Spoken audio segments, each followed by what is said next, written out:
Hola, profe. Hola, hola, partimos al tiro. Olga. Bueno, el día de hoy vamos a hablar de intervalos de confianza un poquito más, a un poquito más profundidad. Vamos a hablar también de estimadores. Vamos a hablar de test de hipótesis, que es el tema que más nos compete hablar el día de hoy.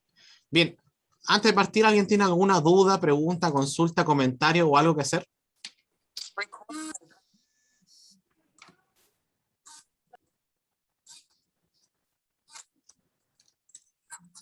¿No? ¿Nada? Bueno, entonces partimos. El día de hoy, jóvenes, vamos a hablar un poco sobre intervalos de confianza para proporción y algunas pruebas de hipótesis. ¿Ok? Eso es como lo que vamos a hablar el día de hoy. A modo de resumen de lo que vimos en la clase anterior, vimos la creación de intervalos de confianza para los siguientes casos.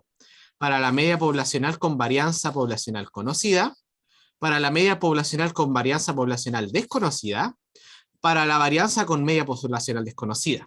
Es decir, si nos venimos acá a la clase anterior, yo aquí les dejé este resumen de resultados que el intervalo de confianza para la media, cuando la varianza es conocida, viene dado por este modelo. Promedio más menos valor absoluto del cuantil de una normal de 1 menos gamma medios, donde gamma es la confianza, la desviación estándar poblacional y la raíz de los datos. Por otro lado, cuando la varianza es desconocida, vamos a tener que el promedio más menos el cuantil de una t de student con 1 menos gamma medios del cuantil y n menos 1 grados de libertad, acá con la varianza muestral dividida la raíz de n, es el intervalo de confianza para la media. Y para la varianza, el intervalo de confianza es esta estructura que tenemos acá, donde está el cuantil de una chi cuadrada. ¿Ok?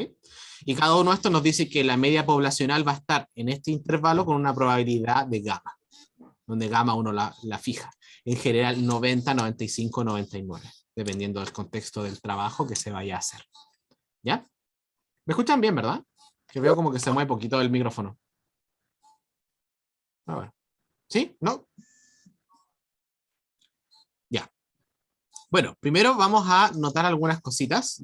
Vamos a recordar acá algunas cosas del intervalo de confianza. Fíjate que aquí voy a generar datos normales. Recuerden que esto es para datos normales.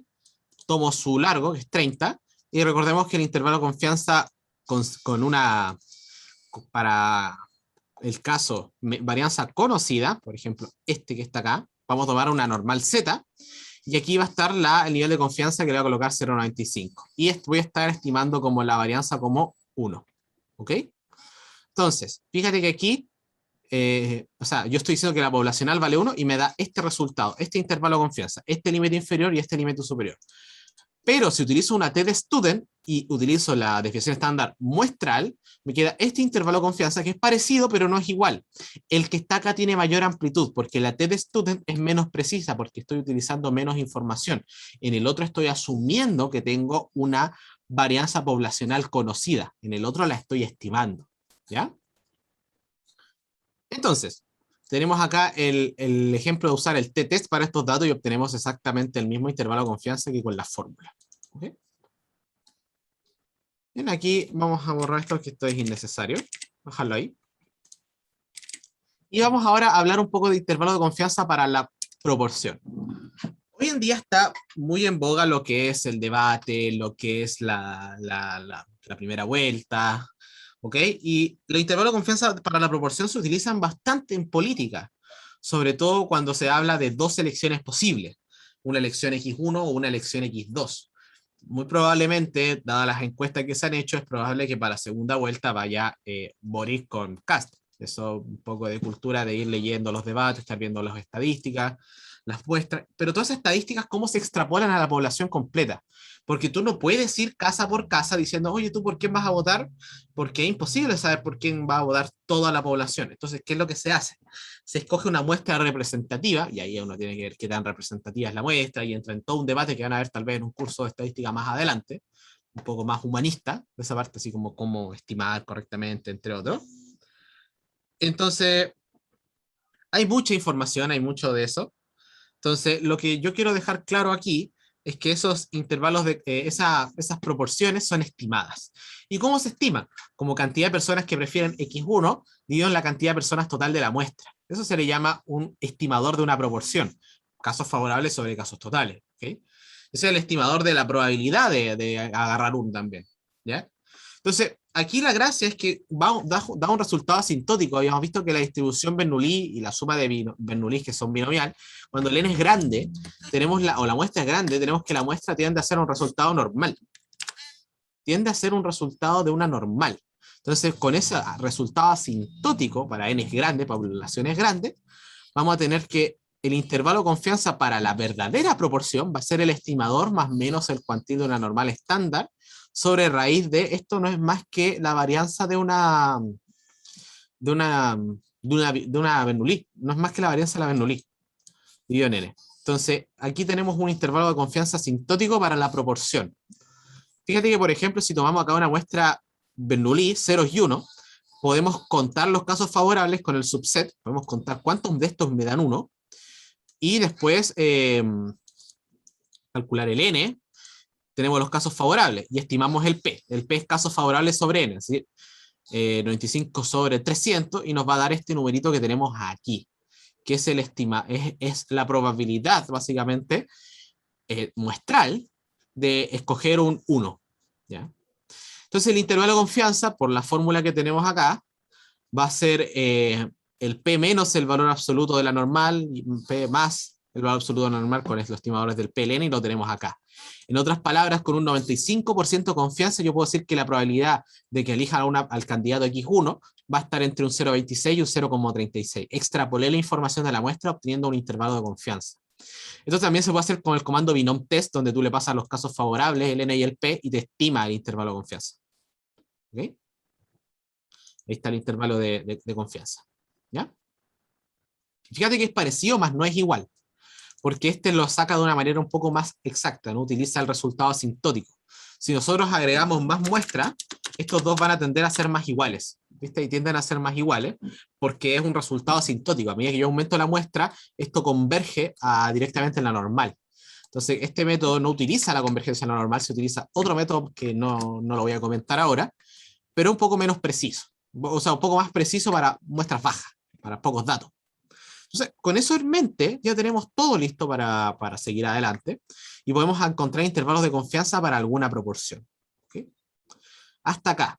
¿Alguna duda, pregunta, consulta?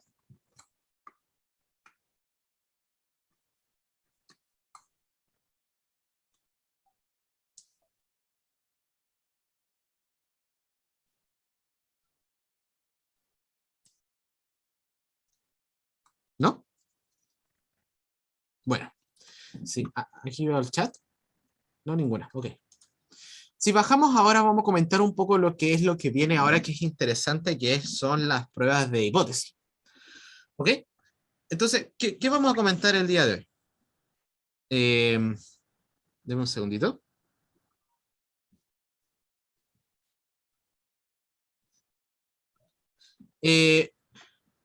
Lo que vamos a hacer ahora es hablar primero la definición de lo que es la significancia, que vamos a seguir conversándolo. La significancia es uno menos la confianza, es como el complemento de la confianza. ¿Ok?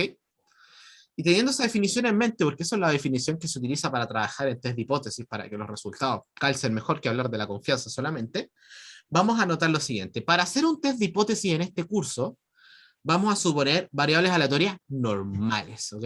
O sea, primer supuesto, mis datos vienen de una normal.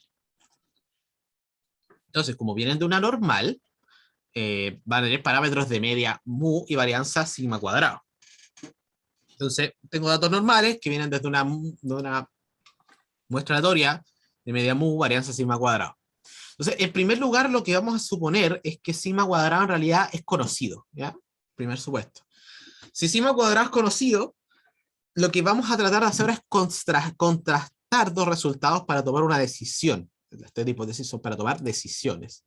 La estadística se utiliza para tomar decisiones. ¿Ya? Es súper relevante que la estadística es para tomar decisiones. ¿Ya? Entonces, supongamos que una persona afirma rotundamente que la media mu es igual a mu0. ¿Okay? Con una confianza gamma. Mientras que otra persona afirma que mu en realidad es mayor que mu0.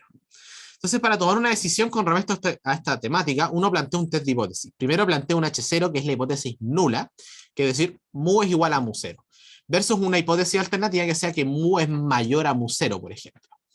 Y para tomar una decisión en función de los datos, lo que uno hace es un test de hipótesis. Entonces, primero lo que se hace es calcular un estadístico de prueba, que vamos a llamar un Z asterisco, o Z de prueba, que viene dado por esta estandarización del promedio, que es el promedio menos la media bajo H0, es decir, mu0, dividido en sigma raíz de n.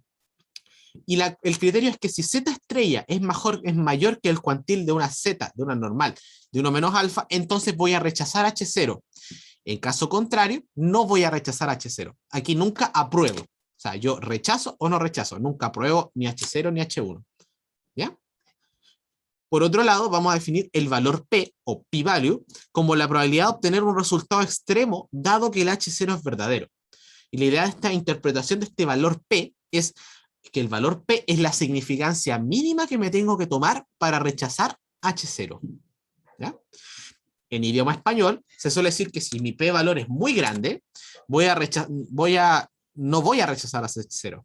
Mientras que si el p-valor es pequeño, yo voy a rechazar H0. Se metió mi perra.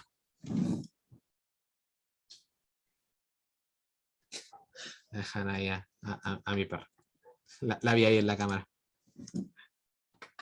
Entonces, perfecto. Bueno, el valor P se calcula como esta probabilidad que está aquí y vamos a hacer un ejemplo. Vamos a considerar 100 datos normales, simuladas de un estado normal de media 10 y varianza por desviación estándar 2. Sacamos la desviación estándar y la varianza poblacional y nos da esto. Por ejemplo, si no sabemos que viene de esta normal, porque nosotros tenemos los números nomás, no tenemos esta información, podemos hacer el test de hipótesis, oye, ¿la media será 9 o será mayor que 9? Con una significancia 0.05. Entonces, ¿qué voy a hacer? Con esa significancia, yo voy a anotar lo siguiente, que mi Z asterisco, que es igual a, lo calculo acá, me va a dar este valor. El cuantil de la normal me da esto. Y el Z asterisco me da verdadero, es decir, que esta relación es verdadera. Y como es verdadera, ¿cuál es el criterio? Rechazo H0, es decir, rechazo el hecho de que la medida valga 9 versus que la medida sea mayor que 9. Y como yo sé que los datos vienen desde 10, yo digo, oye, el test de hipótesis funciona porque en realidad es mayor que 9. Entonces rechazo el hecho de que sea igual a 9 en favor de que sea mayor a 9. Por otro lado, podría plantear otro test, que sea igual a 10 versus que sea mayor a 10 con esa significancia. Y haciendo las mismas cuentas, me da que la relación es falsa. Por lo tanto, ahí no rechazo el hecho de que la media valga 10 en función de que sea mayor que 10. Entonces, ahí también puedo tener un resultado muy interesante. ¿Okay? Ahora bien, ¿qué pasa si ahora el criterio es que sea menor versus que sea menor? Ahí cambia solamente el criterio de rechazo, que es que ahora sea menor que z de alfa, no de 1 menos alfa. Si hago la cuenta, por ejemplo, podría ser la media vale 12 versus que la media sea menor que 12. Fíjate que si hago la cuenta, me sale verdadero, es decir, que rechazo el hecho de que la media valga 12 versus que la media sea menor que 12. Es decir, estoy pensando en realidad que la media es menor que 12, lo cual tiene sentido con los datos. Y también tenemos uno de el distinto. ¿Okay? El distinto tengo que pensar en dos cosas. Que el z sea mayor que esto o menor que esto el z asterisco. En ese caso voy a rechazar. Ahora bien, cuando la varianza poblacional en realidad es desconocida, estos estadísticos de prueba Z que acabo de definir acá cambian por un T de prueba. Y todo lo que hemos visto acá se hace con un T de prueba. Y este T de prueba es lo mismo, pero cambiando la varianza por la varianza muestral. Perdón, la desviación estándar poblacional. Pucha, se me olvidó esto. Ahí está.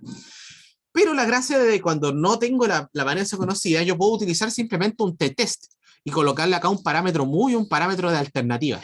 La alternativa two-sided se refiere a cuando la hipótesis alternativa es distinto. Entonces acá, por ejemplo, estoy haciendo el test de hipótesis de que vale 10 versus que es distinto de 10. Y aquí la diferencia es que yo me da el valor t, puedo hacer el criterio, pero me da algo más fuerte, que es el p-valor. Y el p-valor es la significancia mínima que me tengo que tomar para rechazar. Entonces, si yo te digo una significancia de 0,05, en ese caso, la significancia mínima que tengo que tomar es 0.62, por lo tanto, yo no voy a rechazar. No voy a rechazar el hecho de que la media valga 10 versus que la media sea distinta de 10, porque el p-valor es grande, en otras palabras. Por ejemplo, acá digo, la media vale 11 versus que es menor a 11, me da un p-valor extremadamente pequeño. Es decir, para cualquier significancia que me tome, yo voy a rechazar el hecho de que la media valga 11 versus que es menor que 11. Y de lo contrario, aquí tengo mu igual a 12 y coloco greater, es decir, mu vale 12 o bien es mayor que 12.